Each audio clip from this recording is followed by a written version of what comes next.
La délégation malienne a eu une séance de travail avec la Société nationale pour l'énergie atomique.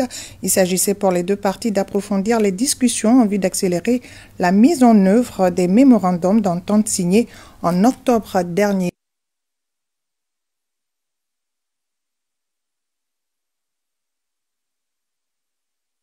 Dans le domaine de l'énergie ou encore de la recherche et de l'exploitation minière, les dossiers en instance entre le Mali et la Société nationale pour l'énergie atomique Rosatom sont nombreux et d'une importance stratégique pour notre pays.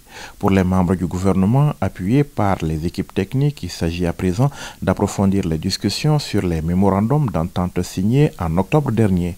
Parmi les accords conclus alors, celui relatif à l'énergie nucléaire avec la construction prévue de 4 centrales de 55 MW chacune. Nous avons un gap de production d'environ 150 MW et je pense que les 220 MW attendus pourront vraiment nous permettre d'assurer la couverture de ce gap et d'assurer une permanence en tout cas de la production d'énergie à partir de l'énergie nucléaire. Il s'agissait donc de mettre en rapport les équipes techniques aujourd'hui. Également, il fallait fixer un calendrier par rapport à la mise en œuvre de cela. La prochaine date concerne donc l'envoi pour une mission de l'équipe technique au 11 décembre pour qu'ils viennent visiter des centrales nucléaires et proprement dites et voir dans quelle mesure on va donc très rapidement organiser la réalisation d'une telle centrale chez nous. En attendant, le Mali envisage d'avancer rapidement sur l'utilisation de la technologie nucléaire dans des domaines comme l'agriculture, mais aussi et surtout la médecine avec l'appui de la société Rosatom. Aujourd'hui, ils exportent leur savoir-faire dans plus de 20 pays européens. Donc le délai est pris très rapidement pour que l'équipe technique puisse se faire une idée et se mettre en rapport avec le spécialiste de la maison ici, pour que très rapidement, en tout cas, ils ont dit qu'il faut au maximum un délai de 2 ans si on veut réaliser un projet carrément à partir de la construction, de l'envoi des équipements, la formation, etc.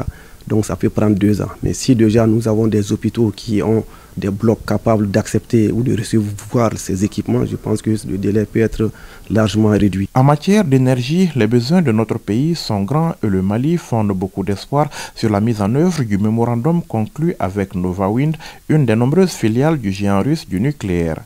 4 projets de barrages, 3 projets de centrales éoliennes, de nombreux projets solaires sont déjà sur sa table en plus de la réalisation demandée par notre pays d'une carte énergétique d'ici 6 mois. Nous avons essentiellement rappelé à la société que l'énergie est une question de souveraineté nationale désormais et qu'il n'est plus question de travailler sur le domaine énergétique sur la base du PPP tant que l'État n'aura pas d'abord atteint la couverture totale des besoins des populations. Voilà pourquoi nous avons insisté pour que ces différents projets, on puisse avoir un calendrier de mise en œuvre. Donc pour les projets d'énergie hydraulique, nous avons obtenu un délai de 2 ans pour leur réalisation et pour les projets d'énergie solaire et éolienne, c'est un délai de 3 ans. Dernier sujet sur la table à l'occasion de cette séance de travail, la recherche et l'exploitation minière dans le cadre du mémorandum d'entente signé avec cette autre filiale de Rosatom, la filiale Uranium One Group. 2 permis de lithium ont été fortement discutés. Les échanges vont se poursuivre et nous avons rappelé que le véhicule de toutes les participations de l'État, c'est la société Sorem et que tout va se faire désormais dans le cadre de la nouvelle réglementation minière, c'est-à-dire le code minier 2023, et où on va avoir au moins une participation assez importante d'au moins 50% dans cette société, à travers non seulement les 35% qui sont dus à travers le code minier, 30% pour l'État, 5% pour le secteur privé, mais également la société Sorem qui est donc désormais détentrice de ces permis aussi va avoir une part importante qui peut amener l'État du Mali donc globalement à une participation minimum de 50% dans ces sociétés. À l'issue de cette réunion, les deux parties conviennent de poursuivre les échanges sur les sujets concernés. Objectif pour le ministre de l'Économie et des Finances, avancer sereinement dans la construction d'une économie stable et pérenne en vue d'amorcer un développement durable. Voilà, vous l'avez